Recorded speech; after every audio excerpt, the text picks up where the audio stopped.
Përshëndetje, mirë se erdhët në podcastin e radhës Gratë në Uniform. Ky është një projekt i mbështetur nga Ambasada Britanike. Sot jam shumë e lumtur që kam mes neve Ariana Zuliftari. Ariana është aktualisht punonjëse e policisë pranë gjykatës. Ariana, faleminderit shumë që pranua ftesën dhe jeni mes nesh. Faleminderit juve për ftesën. Bëre shumë mirë që theksove aktualisht, sepse aktualisht jam tek policia, punonjëse policie pranë gjykatës, por ndërkohë unë kam punuar në JVP Alidemi rreth 11 vite. Ju jeni bashkuar uniformës të policisë së Burgut që në fillim, apo ka qenë një, më të themi, kalim nga një uniformë në uniformën tjetër?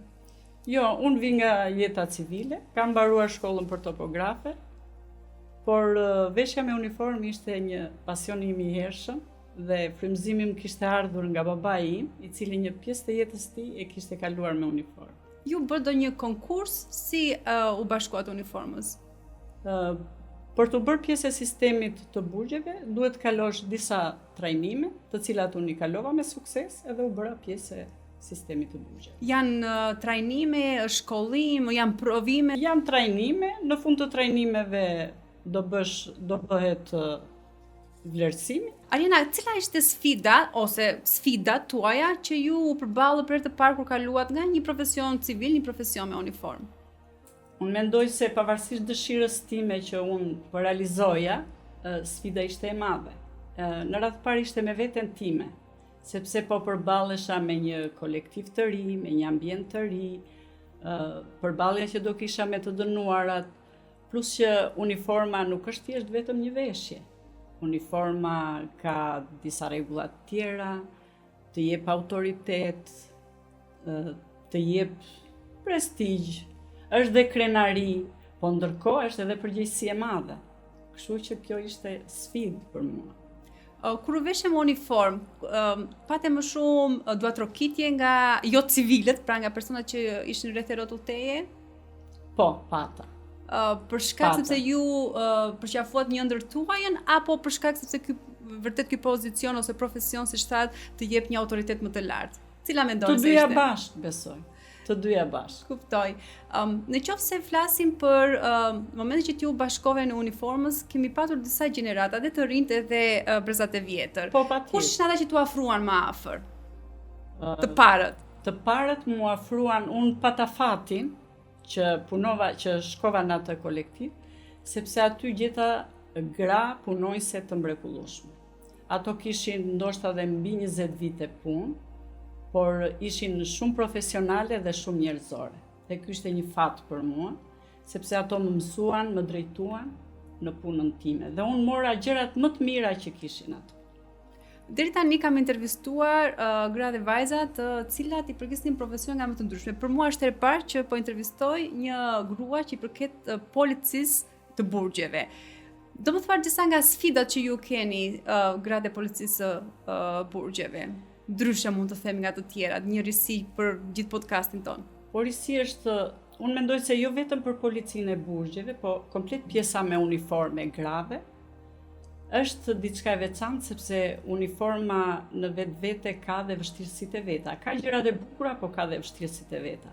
Sepse një grua me uniformë do përballet me orarin e gjatë, do përballet me gatishmërinë, do përballet me gjendje emocionale shumë të madhe, sepse ti je në burg dhe në fundit dhe ti je nan, je njeri,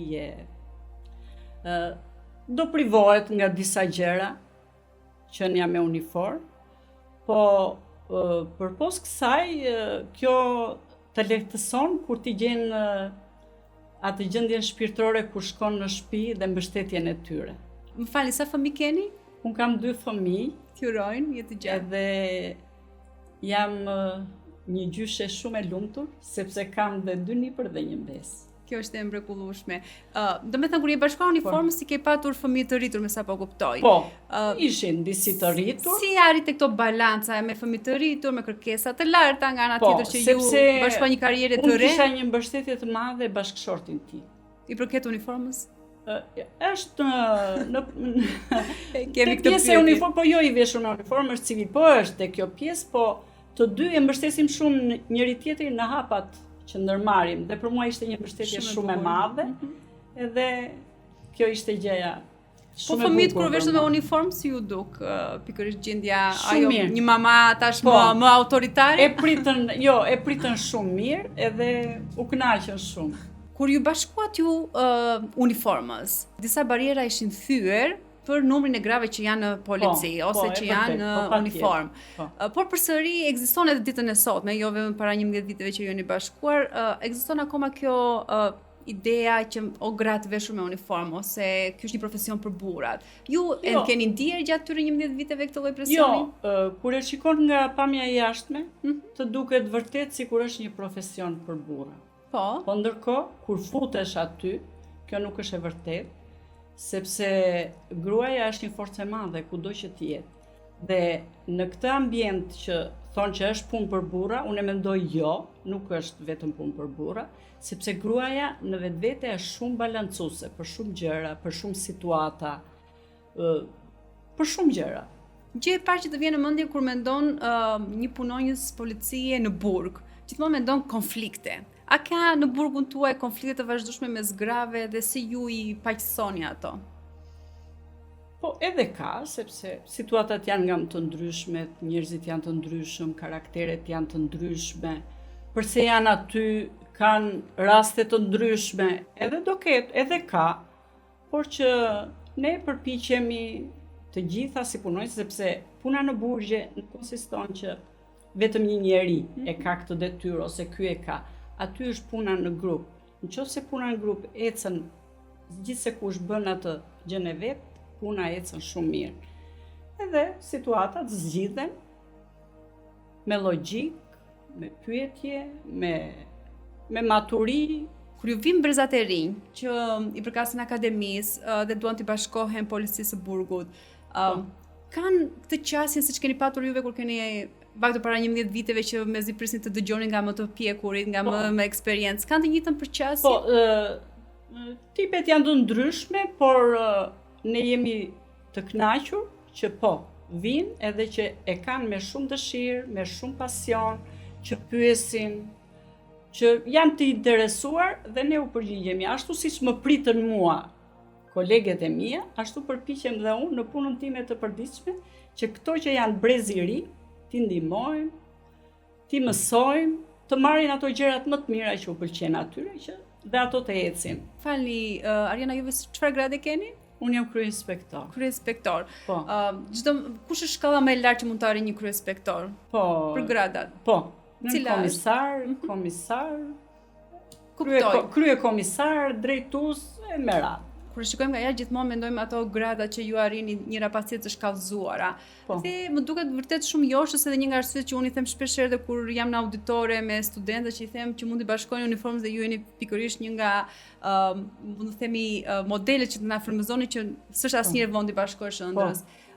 Ju i sugjeroni të rinë që t'i bashkojnë uniformës? Patjetër, mirë se të vinë në sistem. Përveç se karrierës që kanë, kush mund të jenë disa nga arsyet? Patjetër, mirë se të vinë në sistemin e burgjeve.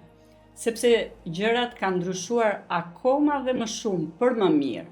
Që cilat janë për shembull? Të donim të dinim. Po, kanë ndryshuar për më mirë, për shembull, njëri është aspekti financiar.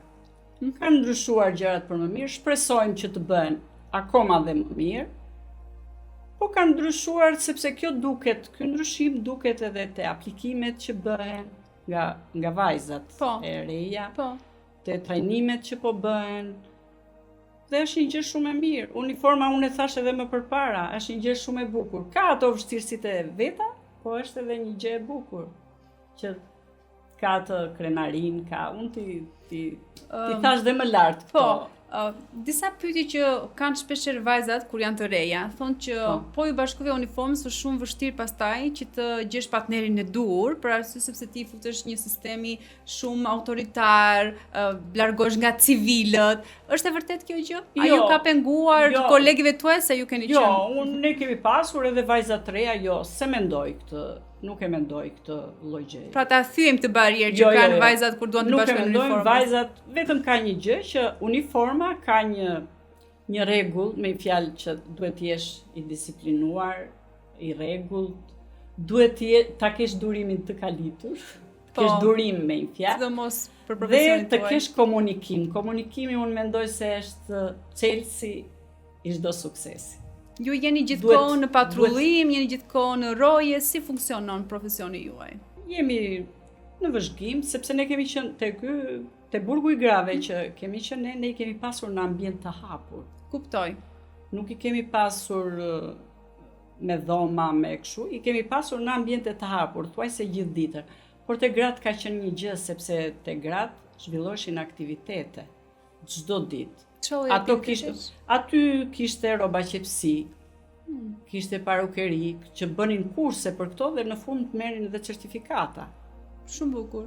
Po, kishte kurse të ndryshme, artizanale, gjëra me shtiza, puna me grep, me qëndisje, organizoheshin shumë gjëra dhe te pjesa e grave kjo gjë ishte e mirë, sepse ato kalonin dhe ditën ndërkohë me këto aktivitetet. Edhe me një karrierë në fund. Dhe ne i survejonim, ishim bashkë aty të gjithë.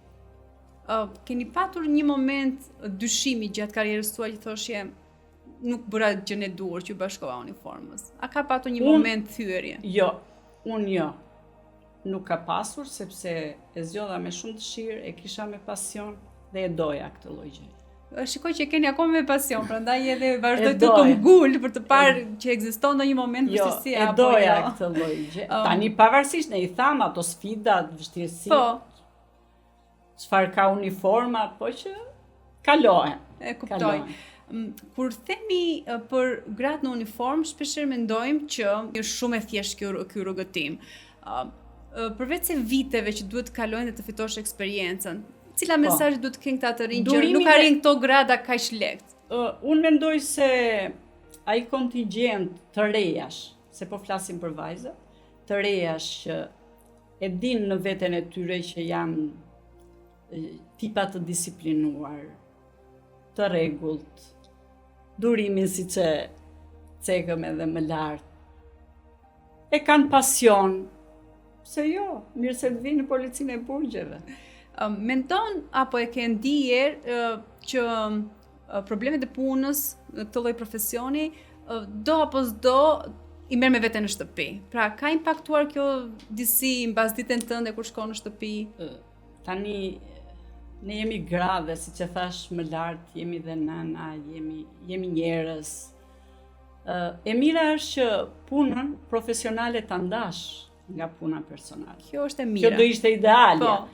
Po në fakt, nga eksperienca ime, pavarësisht të përpiqesh sa të duash, ato në një pikë gërshetohen me njëra tjetrën. Se ju e keni ditën e shumë dinamika, që kështu gërshetohen me njëra tjetrën në një pikë, sado që të përpiqesh. Ky është mendimi im personal. Të bashkë entuziazëm, si e ka arritur këtë lloj ekuilibrar? Sepse derisa vazhdon akoma të kesh po të njëjtin entuziazëm, po kuptoj si shumë vite më përpara. Si ke arritur këtë ekuilibra e problematikave të përditshme në punë që janë të pakta në burgje, besoj, dhe ekuilibra që ti shkon në shtëpi dhe përsëri je tashmë dhe gjyshe, pra e ke arritur shumë mirë deri tashmë. Si ke arritur? Na jep disa receta. Tash mbështetja e familjes është shumë e rëndësishme. Kuptoj. Sepse gjena të qetësinë dhe aty. Tashmë edhe niprit dhe mbesat. Mbështetja e familjes është shumë e rëndësishme. E kuptoj. Arena, faleminderit shumë për motivimin, faleminderit shumë për pikërisht ato emocione pozitive që na dhe, padyshim me pozitivitetin që ti transmetove të gjitha vajzat që po do dëgjojnë podcastin tënd, do t'i bashkojmë patjetër policisë së burgut. Dhe ajo që është e vërtet shumë domethënë se që unë vërtet u emocionova nga historia juaj është që asnjë s'është vonë t'i bashkohesh ëndrrës. Faleminderit që ishit me ne edhe në këtë podcast. Jemi në projektin Gratë në uniformë, mbështetur nga Ambasada Britanike. Edhe sot morëm me vete disa mesazhe shumë frymëzuese. Shihemi në podcastin e radhës.